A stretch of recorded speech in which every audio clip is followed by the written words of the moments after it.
တက်ပြီးတော့ပါရငြိမ်းချမ်းတဲ့ဘဝတစ်ခုကိုတည်ဆောက်ခြင်းနဲ့ဆိုရင်ကိုယ့်ကိုယ်ကိုအကောင်းဆုံးတည်ဆောက်တာတဲ့ကောင်းတဲ့တည်ဆောက်မှုမရှိနိုင်ဘူးကိုယ့်ကိုယ်ကိုအကောင်းဆုံးဖြစ်အောင်မတည်ဆောက်နိုင်ဘဲနဲ့စီးပွားရေးတွေပဲအကောင်းဆုံးတည်ဆောက်နိုင်မိသားစုအရေးတွေလူမှုအရေးတွေပညာရေးတွေကျန်းမာရေးတွေဘာအရေးတွေကိုပဲကောင်းအောင်တည်ဆောက်နိုင်သူဖြစ်ပါစေကိုယ့်ကိုယ်ကိုကောင်းအောင်မတည်ဆောက်နိုင်ဘူးဆိုရင်တော့ဘဝမှာတိုးတက်ပြီးတော့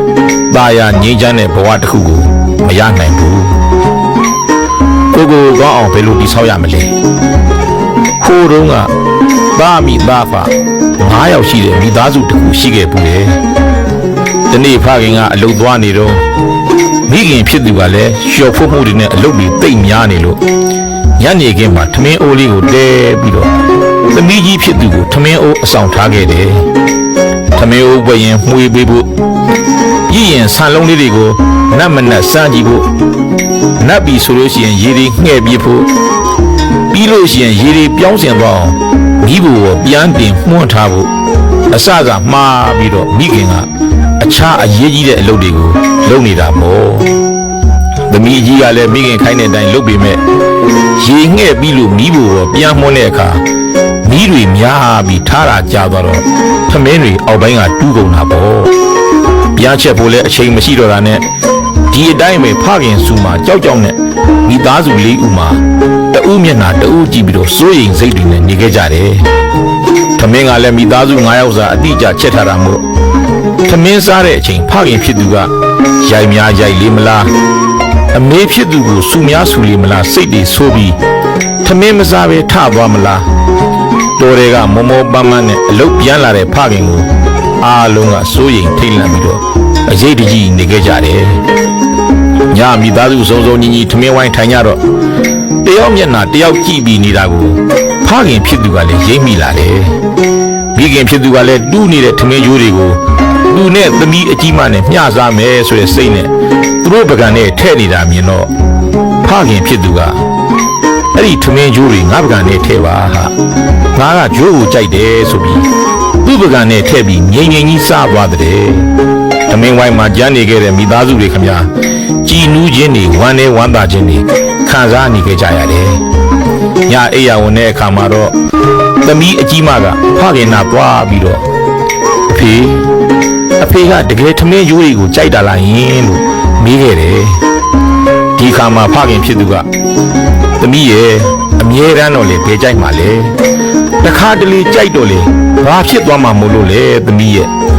သမီးတို့အစင်မပြေလိုက်လို့ထမင်းလေးတခါတလေရိုးတူးသွားတာကိုအဖေကရိုးတူးရမလားလို့ဆူလိုက်မယ်ဆဲလိုက်မယ်ထမင်းဝိုင်းကထသွားမယ်ဆိုရင်သမီးအမေကောသမီးမောင်လေး2ယောက်ရောဟောဒီကငါသမီးကြီးရောဘယ်လိုလုပ်စိတ်ချမ်းသာမှလဲဘယ်လိုလုပ်ထမင်းစားရနိုင်တော့မှလဲသမီးရဲ့ဒီထမင်းကြိုးတူးနေတာလေးကိုအဖေစားလိုက်လို့ဘာတွေဖြစ်သွားမှမို့လို့လဲအဖေသာထမင်းကြိုးတူးရမလားဆိုပြီးတော့ဆူတာဆဲတာငေါ့တာငန်းတာတွေလုပ်ရင်အဖေတို့မိသားစုအားလုံးစိတ်ဆင်းရဲကိုယ်ဆင်းရဲတွေဖြစ်ကုန်မှာပေါ့တကယ်တော့ထမင်းကြိုးတူးလေးတာလေးတစ်ခုကြောင့်မိသားစုအားလုံးဆင်းရဲကုန်ရတယ်ဆိုရင်မတန်ပါဘူးသမီးရဲ့အခုအဖေဂျိုးတူးတဲ့ထမင်းလေးစားလိုက်လို့လေဘာမှဖြစ်မသွားဘူးပြဿနာဆိုတာပုံချဲ့ရင်ချဲ့တယ်လို့ကြဲတယ်သမီးပြဿနာဆိုတာဖြောက်ပြစ်လိုက်ရင်လေပျောက်သွားတာပါပဲသမီးရဲ့အဲ့ဒါတွေကတော့ကိုယ့်ကိုယ်ကိုကောင်းအောင်တည်ဆောက်နိုင်ဖို့အတွက်မူတည်တဲ့သမီးလို့ပြောလိုက်တဲ့အဲ့ဒီခါသမီးကြီးဖြစ်သူကအမေအတွက်ရောသားသမီးတွေအတွက်ရောအဖေကိုကျေးဇူးတင်လိုက်တာဆိုပြီး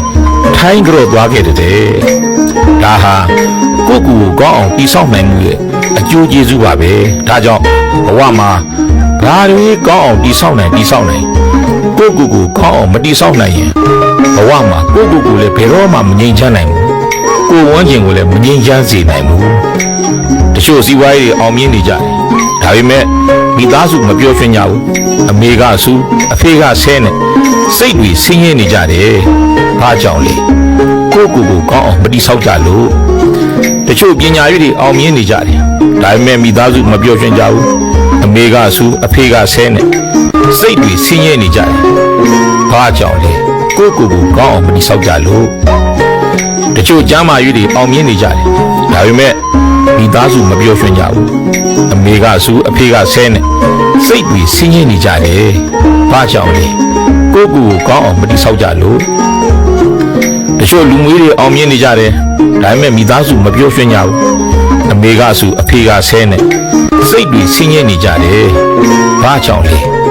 ကိုယ့်ကိုယ်ကိုကောင်းအောင်မတိဆောက်ကြလို့တချို့ဘာသာရေးတွေမှာအောင်မြင်နေကြတယ်